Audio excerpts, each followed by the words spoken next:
जैसा कि आप सब लोग जानते हैं और हमने पिछली प्रेस कॉन्फ्रेंस के अंदर इस बारे में बताया था कि दिल्ली जल बोर्ड के करीब 27 लाख उपभोक्ताओं में से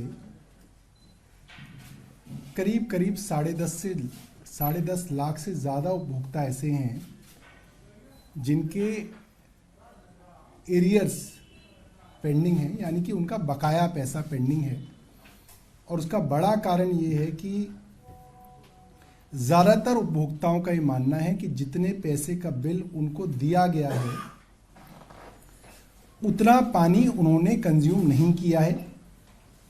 और ये जो बिल हैं, जिन रीडिंग्स पर ये बिल आधारित हैं, वो रीडिंग्स अनाप शनाप रीडिंग्स हैं। वो रीडिंग्स उनके मीटरों की रीडिंग नहीं है।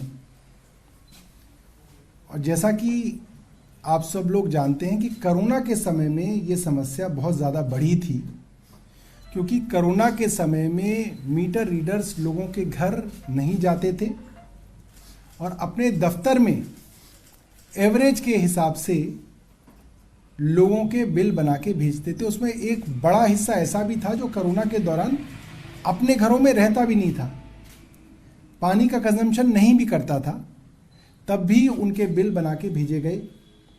अब एक बार किसी ने कंजम्पशन नहीं की हो और उसको बिल दे दिया जाए तो वो आदमी उसके बिल को देने से रोक देता है और वो सोचता है इस मामले को मैं पहले सुलटा लूं और फिर जो करेक्टेड बिल आए उसको मैं देने की कोशिश करूं।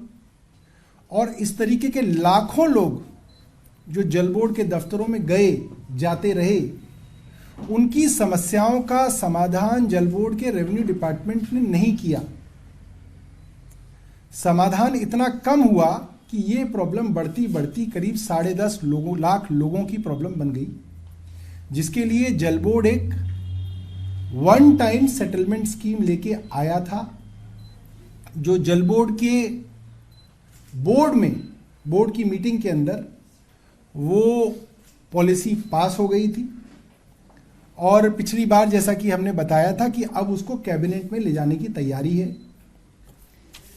तो जब कैबिनेट में ले जाने की तैयारी है तो क्योंकि जल बोर्ड का एडमिनिस्ट्रेटिव डिपार्टमेंट अर्बन डेवलपमेंट होता है, यूडी होता है, मेरा विभाग है, तो हमने अर्बन डेवलपमेंट डिपार्टमेंट के जो हेड हैं, एसीएस हैं, हमने उनको कहा, रिटन डायरेक्शंस दी कि अब आप इस पॉलिसी को काउंसिल ऑफ मिनिस्टर्स के सामने यानी कि कैबिनेट के सामने लेके आए।